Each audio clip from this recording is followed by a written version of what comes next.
என்னுடைய சகோதர சகோதரிகள் அனைவருக்கும் என்னுடைய பணிவான அன்பான வணக்கங்கள். இன்னைக்கு நாம அகோரிகளை பத்தி பார்க்க போறோம். அகோரிகள்னு சொன்ன உடனே நம்ம நினைவுக்கு என்ன வரும்? அவங்க உடம்பு முழுக்க விபூதியை பூசி இருப்பாங்க, ருத்ராட்சத்தை அணிஞ்சிருப்பாங்க, சடாமுடியோட பயங்கரமாக காட்சி அளிப்பாங்க. அது மட்டும் இல்லாமல் பிணங்களை சாப்பிடுவாங்க, கஞ்சா அடிப்பாங்க, போதையிலே இருப்பாங்க. இப்படிலாம் தான் நாம் நினச்சிருப்போம். நிறைய பேர் அந்த போதை பழக்கம் இருக்கிறவங்க கூட அது சிவபோதை அப்படின்வாங்க. இது போல விஷயங்கள் தான் நம்ம கண்ணு முன்னால் அவங்கள பற்றி நினைக்கும் போது வரும். அதெல்லாம் உண்மையா? இது எல்லாமே உண்மையா இல்லை நமக்கு மற்றவங்கள பார்த்து கற்பிக்கப்பட்டிருக்கா? இதை பற்றி தான் இன்றைக்கி இந்த வீடியோவில் பார்க்க போகிறோம். புதுசாக பார்க்குறவங்க சப்ஸ்கிரைப் பண்ணிக்கோங்க, லைக் பண்ணுங்கள். உங்களுக்கு இந்த கருத்து ஏற்புடையதா இல்லையான்றதை கமெண்ட் பண்ண மறந்துடாதீங்க. இப்போ விஷயத்துக்கு வருவோம். அன்றைக்கி பார்த்தீங்கன்னா காசியில் தான் இந்த மாதிரியான விஷயங்கள்லாம் நடக்கும். எல்லோரும் காசிக்கு எப்படியாவது காசிக்கு போயாகணும் அப்படின்னு நினைப்பாங்க. காசியில் மரணம் அடைகிறது ரொம்ப ரொம்ப கொடுத்து வச்சதுன்னு நினைப்பாங்க. இப்போ அப்படி நினைக்கும் பொழுது ஏன் அப்படி நினச்சாங்கன்னா, நான் சொல்கிறது இப்போ இல்லை, ரொம்ப காலத்துக்கு முன்னாடி, காலங்காலத்துக்கெல்லாம் முன்னாடி. அப்போ அது புனிதமான நகரன்றதுக்கு அதுதான் உண்மையான பேர். இப்போ இல்லை, இப்போ தொழில் நகரமாகிடுச்சு அதெல்லாம். சரி, நம்ம விஷயத்துக்கு வருவோம். அப்போது எல்லோரும் என்ன பண்ணுவாங்க, காசியில் போய் உயிரை விடணும், நமக்கு மோட்சம் கிடைக்கும்.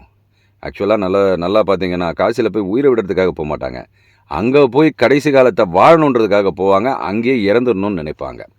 ஏன் அது நினச்சாங்க, எதுக்காக அப்படின்னு பார்க்கும்பொழுது, காசியில் இருக்கிற ஒவ்வொருத்தரும் மோட்சம் பெற்றவங்களாக இருப்பாங்க. மோட்சம் என்றால் நீங்கள் நினைக்கிற மாதிரி இறந்து போயிட்டு வர்றது இல்லை. தன் நிலையை உணர்ந்து தன்னை மறந்து விடுதலை, எல்லாவற்றிலிருந்தும் விடுதலை பெறுவது தாங்க மோட்சம். அந்த இதில் தெருக்கு தெரு இருப்பாங்க, தெருக்கு ஒரு 10 பேர் உட்காந்துருப்பாங்க. நீங்கள் சொல்கிற இப்போ இந்த அகோரிகள்ன்ற அந்த ஒரு விஷயம் மாதிரி தான் இருப்பாங்க. அதனால் நம்ம எங்கேயாவது அங்கே போயிட்டோன்னா அவங்கக்கிட்டேருந்து நம்ம கற்றுக்கிட்டு மோட்சம் பெறுறது எப்படின்னு கற்றுக்கிட்டு நம்ம அங்கேயே உயிரை விட்டுடலாம், ரொம்ப நல்லதுன்னு சொல்லி வாழ்க்கையை வெறுத்தவங்களாக இருக்கட்டும், வாழ்க்கையை இது பண்ணவங்களாக இருக்கட்டும், அந்த கடவுளை வணங்கணும், கடவுளை பற்றி தெரிஞ்சுக்கணும்னு ஆசைப்படுறவங்களாக இருக்கட்டும், அங்கே போயிடுவாங்க. சரி, அதுக்கு முன்னால் அகோரிகள்னா என்னன்னு நம்ம பார்த்துக்கணும். அந்த வார்த்தையோட, அகோரிகள்ன்ற வார்த்தைக்கான அர்த்தம் என்ன? அகோரிகள்னா பயங்கரமானதுன்னு சில பேர் சொல்லுவாங்க. கிடையாது. அகோரம், கோரம் இல்லாதது அதுன்னு அர்த்தம். இப்போ கோரம்னா என்ன? இன்னும் டீப்பாக போய் பார்த்தோம்னா விருப்பு வெறுப்பு அற்ற தன்மை. அதாவது நாம் மரணத்தை நேசிக்க மாட்டோம், நமக்கு கண்ணுக்கு தெரிகிற மலத்தை பார்க்க மாட்டோம், ஒரு சில விஷயங்கள்லாம் நமக்கு பிடிக்காமல் இருக்கும். அந்த பிடிக்காதது நம்ம செய்ய ஆரம்பித்தோன்னா அதில் வெறுப்பு தான் காட்டுவோம். மேலே மேலே மேலே வெறுப்புன்ற ஒரு உணர்வு வளர்ந்துக்கிட்டே போகும். இந்த வெறுப்பு உணர்வு நமக்கு பிடிச்சது கிடைக்கும் பொழுது அதில் ஐக்கியமாய் அதில் இருந்துருவோம். நல்லா கவனிங்க, ஞான மார்க்கத்தில் போகிறதுக்கு, ஞானத்தை பற்றி தெரிஞ்சுக்கிறதுக்கு இந்த விருப்பும் இருக்கக்கூடாது, வெறுப்பும் இருக்கக்கூடாது.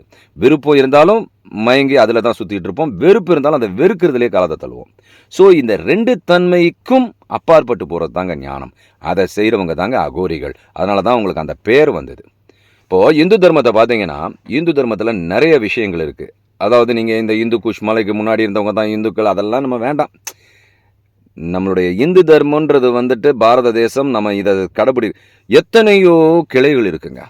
கடவுளை வழிபடுறதுக்கும் கடவுளை அடைவதற்கும் என்னென்ன வழிமுறைகள்னு இல்லாமல் எல்லா வழிமுறைகளும் இருக்குது. ஒரு ஹோட்டலில் போனால் பூரி, தோசை, பொங்கல், இட்லி, வடை, கேசரி அப்படி இப்படின்னு மாறி மாறி இருக்கிற மாதிரி கடவுளை அடைகிறதுக்கும் இவ்வளோ வழிமுறைகள் இருந்தது. அதில் ஒரு வழிமுறை தான் இந்த அகோரத்தன்மை.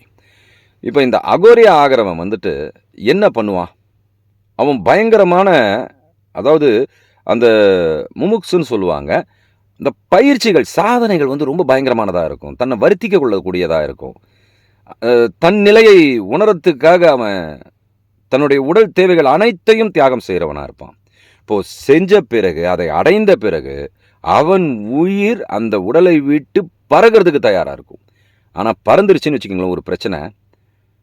உயிர் தன் உடலை விட்டு பறந்து விட்டால் நிச்சயமாக நாம் அந்த நிலையான தன்மையை அனுபவிக்க முடியாது, அந்த சிவத்தை அனுபவிக்க முடியாது.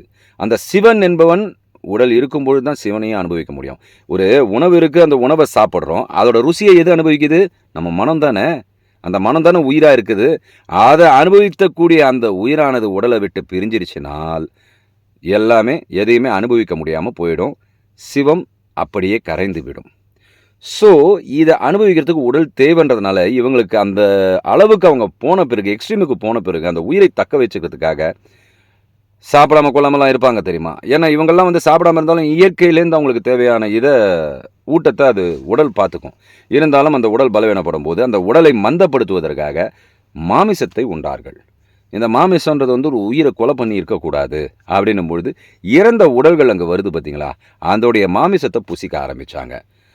இன்னும் கொஞ்சம் இதுவா போய் போதை வஸ்து, அதாவது கஞ்சா இந்த மாதிரியான விஷயங்கள அவங்க புகைக்க ஆரம்பிச்சாங்க.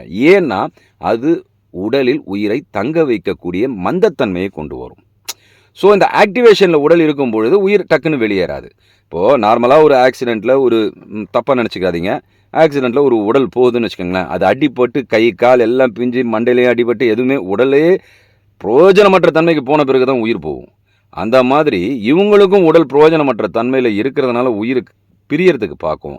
நமக்கெல்லாம் வேறு வேறு கண்ணு 9 துவாரங்கள் வழியாக போகும். ஆனால் அவங்களுக்கு இங்கே போயிடும். ஸோ, அந்த உடலை வெளியேற்றாமல் தக்க வைத்துக் கொள்ளுறதுக்காக இந்த முறைகள் நடந்தது. ஆனால் இப்போ வர வர வர காலகட்டத்தில் இறைவன் அடையக்கூடிய வேகத்துக்கு அவங்க போனாலும் என்ன பண்ணிடுறாங்க, இப்போது அவங்களுடைய வழிமுறைகள் இந்த பிணம் சாப்பிட்றது, சுடுகாட்டுக்கு போய் உட்கார்றது. சுடுகாட்டில் போய் ஏன் உட்கார்ந்தாங்கன்னா, தனிமை அங்கே தான் இருக்கும். மக்கள் மத்தியில் இல்லாமல் தனிமையாக ஒரு இடத்துல போய் உட்கார்ற தன்மை இருக்கிறதுனால அங்கே சுடுகாட்டுக்கு போனாங்க. சுடுகாட்டுக்கு யாரும் வரமாட்டாங்க, ஏன்னா விரும்ப மாட்டாங்க இல்லையா? ஸோ அங்கே போவாங்க, அங்கே போய் தியானம் பண்ணுவாங்க. இதெல்லாம் வந்துட்டு என்ன நினச்சிட்டாங்க, ஓஹோ இதெல்லாம் தான் கடைப்பிடிச்சா நம்ம கடவுள் அடையலான்னு வர வர வர வர பைத்தியக்காரவங்கள்லாம் ஃபாலோ பண்ணும்பொழுது அப்படி தானே நடக்கும். அதில் சில பைத்தியங்கள் இந்த மாதிரிலாம் பண்ணால் தான் நம்ம சிவநிலையை அடைய முடியும்னு நினச்சி இந்த வழிமுறைகளெல்லாம் பண்ணி பண்ணி பண்ணி கொஞ்ச காலத்தில் கொச்சையாக மாறி அகோரிகள்னாலே ருத்ராட்சம் போட்டு நிர்வாணமாக இருந்து விபூதியை பூசிக்கிட்டான் தான் அகோரிகள்ன்ற மாதிரி சூழ்நிலை ஆகிப்போச்சு. இதுக்கு ஒரு சின்ன உதாரணம் பார்க்கலாம். ஐயப்பன் கோயிலுக்கு போகிறோங்க. ஐயப்பன் கோயிலுக்கு போகும்பொழுது ஏன் 48 நாள் விரதம் இருக்கணும்? விரதம்னா என்ன நம்ம புரிஞ்சுக்கணும். விரதங்கள்ன்றது வந்து ஐம்புலன்கள் வழியாக என்னென்ன செய்கிறோமோ அந்த செயல்கள்லாம் நிறுத்தின பிற்பாடு இந்த ஐம்புலன்களுடைய வழியாக செயல்படுற மனமானது உங்களுக்குள்ளே திரும்பி இறைவனை பற்றி நினைக்க ஆரம்பிக்கும். ஸோ அந்த செயல்பாடுகளை நிறுத்தத்துக்காகத்தான் விரதம். நாங்கள் இந்த விரதத்தை கடைப்பிடிச்சி 48 நாளும், ஏன்னா 48 நாள் கடைப்பிடிச்சாதான் உங்களுக்கு ஒரு மண்டலமாகும். அது உங்கள் உடம்புல அது உணர்வு தன்மை தங்க ஆரம்பிக்கும். ஏன்னா அந்த பழக்கம் உங்களுக்கு நிலைக்க ஆரம்பிக்கும். அதுக்கு 48 நாள் தேவைப்படுது. ஸோ அந்த ஒரு மண்டலம் விரதம் இருக்கணும். அதை தவிர வெளியே போட்டுக்கிற அந்த மாலைகள், அந்த உடல் உடுப்புகள் என்னென்னா அது இந்த வேஷ்டி, இந்த துண்டு, இதெல்லாம் எதுக்காகன்னா நாம் விரதத்தில் இருக்கிறோம் என்பதை மற்றவர்களுக்கு அடையாளம் காட்டுவதற்காக. ஏன் அடையாளம்? அப்போ தான் ஒருத்தன் வந்து உங்களை டிஸ்டர்ப் பண்ண மாட்டான். சரி, அவர் விரதத்தில் இருக்கார், அவரை டிஸ்டர்ப் பண்ணக்கூடாது அப்படின்னு ஒதுங்கி போவான். இது ஒன்று. செருப்பு போடக்கூடாது, காலையில் பச்சை தண்ணியில் தான் குளிக்கணும்னா அப்போல்லாம் காடு. அந்த காட்டில் போகும்பொழுது நம்ம சராசரியாக மென்மையாக கால்கள் இருந்தால் அந்த இடத்துல போய் ட்ராவல் பண்ணி போகிறது கஷ்டம். ஸோ இப்படி இருக்கும்பொழுது அங்கே ட்ராவல் பண்ண முடியாதுன்ற ஒரு கஷ்டம் இருக்கும்பொழுது அவங்க என்ன பண்ணாங்க, செருப்பை கழட்டி கொஞ்சம் நடந்து பக்குவப்படுத்திக்கோன்றதுக்காக. ஆனால் எப்படி அகோரிகள் இன்னைக்கு இப்படி மாறிச்சோ அதுபோல் ஐயப்ப சுவாமிக்கு போகிறதுக்கோ இல்லை மற்ற கோயில்களுக்கு போகிற நான் மாலை போட்ட சாமிகிட்ட போகிறேன்றது ஃபேஷன் ஆகிடுச்சு. உண்மையான பக்தியோட யாருமே போகிறதில்ல. பக்தினா இவங்க என்ன நினச்சிட்டாங்க, ஐயோ எனக்கு ஒரு கஷ்டம் வருது சுவாமி, நான் உங்களுக்கு மாலை போட்டுட்டு வரேன், என் கஷ்டத்தெல்லாம் தீர்த்துருங்க, இப்படி நினைக்க ஆரம்பிச்சிட்டாங்க. இப்படி போயிடுச்சு வழிபாடு. கிடையவே கிடையாது. நீங்கள் கஷ்டப்படணும்னு இருந்தால் கண்டிப்பாக அதை மாற்ற முடியாதுங்க. அதை தாங்க இந்து தர்மம் சொல்லும். உங்களுடைய கர்ம வினை இருந்ததுனால் அதை நீங்கள் அனுபவித்து தான் ஆக வேண்டும். ஆனால் அதையும் விதியை மதியால் வெல்லலான்ற வழிமுறைகளும் சொல்லுது கடவுளை நினைக்கும் பொழுது. ஆனால் அந்த கடவுளை நினைக்கும் போது சுயநலம் கலக்காமல் அந்த கடவுளுக்கு அந்த செஞ்சு பாருங்க, உங்களுடைய கர்ம வினை கழிய ஆரம்பிக்கும். இன்றைக்கி யாரும் அதுக்கு தயாராக இல்லை. அப்படி தான் அகோரத்தன்மையும் இப்படி ஆகிவிட்டது. எல்லாமே ஃபேஷன் ஆகிடுச்சு. ஆர்வம் இருக்கே தவிர, இப்போது ஒரு சினிமாவில் நடிக்கணும், வாய்ப்பு வாங்கணும்னு இருக்கிறவன் வந்து என்ன பண்ணுவான், ஒரு வெறியோடு இருக்கிறவன், ஒரு உள்ளுக்குள்ளே ஃபயர் இருக்கும், அவன் வந்தான்னா கண்டிப்பாக அதில் வெற்றி பெறுவான். ஆனால் எல்லாரும் நடிக்கிறாங்க நானும் நடிக்கூடாதுன்னு ஒரு ஆம்பிஷன் மாதிரி அதுக்கு வராமல் பார்த்தீங்களா, ஒரு ஆம்பிஷன் எதுவும் இல்லாமல் சும்மா ஒரு பொழுதுபோக்காக வராமல் பாருங்க, அவனால் நிலைக்க முடியாது. அதுபோல தாங்க கடவுள் பக்தியும். உதாரணத்துக்காக அதை சொன்னேன். ஸோ கடவுளுடைய பக்தியானது உண்மையாக மேன்மையாக இருக்கும் பொழுது எல்லாமே நன்மையாக நடக்கும். அதனால் இனிமேல் அகோரிகள்னால் இப்படி தான் அப்படி தான் தவறாக நினைக்காதீங்க. பிணத்தை சாப்பிட்றாங்களேன்னு அருவருப்பாகாதீங்க. அந்த காலத்தில் எல்லாமே நன்மையாக தான் இருந்தது. ஆனால் இப்போ மாறிடுச்சு. அதனால் உண்மையை புரிஞ்சுக்கிட்டு நம்மளுடைய பாரம்பரியத்தோட உண்மையை புரிஞ்சுக்கிட்டு ஒவ்வொன்றுத்துலேயும் நாம் அதோடைய ஆராய்ச்சி பார்க்கணும். அது கூட போகணும். மற்றவங்க சொல்கிறாங்கன்றதுக்காக நம்மளுடைய தர்மத்தை நம்ம விட்டு கொடுக்கக்கூடாது. நம்ம கீழானதாக நினைக்கக்கூடாது, மேன்மையானதாக நினைக்கணும். அதே போல தான் எப்பயுமே இந்த பக்தின்ற ஒரு விஷயம் ரொம்ப ஈஸியான வழி. சந்நியாசம் மேற்கொண்டு எல்லாத்தையும் விட்டுட்டு நம்ம பண்ணுறோன்னா ரொம்ப கஷ்டம். ஆனால் பக்தியில் ஈஸியாக பண்ணிடலாம். அதை ஆண்டாளம்மா நிரூபித்தாங்க, எத்தனையோ பேர் நிரூபித்தாங்க. இப்போ இன்னொன்று பார்த்தீங்கன்னா, இந்த ராகவேந்திர சுவாமிகள் இவங்கெல்லாம் ஜீவ சமாதி அடைகிறதே உடலை தக்க வைத்துக்கொள்ள. இந்த உடல் சுவர் இருந்தால் தான் சித்திரம். இந்த ஸ்தூல உடல் இருக்கணும், காரண உடல் இருக்கணும். காரண உடல் தான் அதை அனுபவிக்குது. சூக்கும உடல் நம்ம உடலையும் காரண உயிரையும் தக்க வைத்துக் கொள்வதற்காக சூக்கும உடல் ஆன்ம உடலாக செயல்பட்டு கொண்டிருக்கிறது. ஸோ அதனால் மக்களே, ஜாலியாக இருப்போம், ஆன்மீகத்தில் வெற்றி நடை போடணும். அது மட்டும் இல்லாமல் இந்த ஆன்மீக பாதையில் வெற்றி நடை போட்டுக்கிட்டே இந்த உலக வாழ்க்கையும் அனுபவிப்போம். தவறே கிடையாது. எதுவுமே